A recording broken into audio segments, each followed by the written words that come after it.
Big Remix អូនក្រមុំស្រីស្លៀកសំពត់ខ្លីម្លែណោពេលអាវដៃខ្លីពណ៌សតែខ្លួនឆានល្អបងនាងជិះម៉ូតូចេញ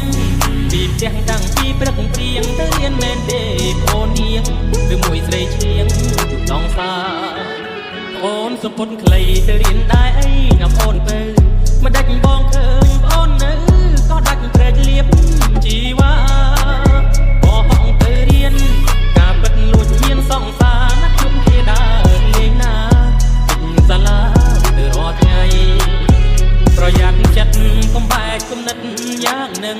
អាណិតពុកម៉ែប្រលឹងខំប្រឹងរកប្រាក់ទៅផ្សាយលំបាកទាំងកាយទាំងចិត្តក៏ព្រមស្រីថ្លៃសុំចិត្តទៅណាកូនស្រីកុំខត់គាត់ទៅណាពើអូនក្រមុំស្រីគិតមើលជាថ្មីទៅនាងជប់ដើរលេងដើរច្រៀងទៅរៀនល្អជាងកុំនៅជិះម៉ូតូដុកអបគ្នាតាមដងផ្លូវបងលែងនៅសៀវភៅឲ្យពុកម៉ែទៅខ្មាស់គេ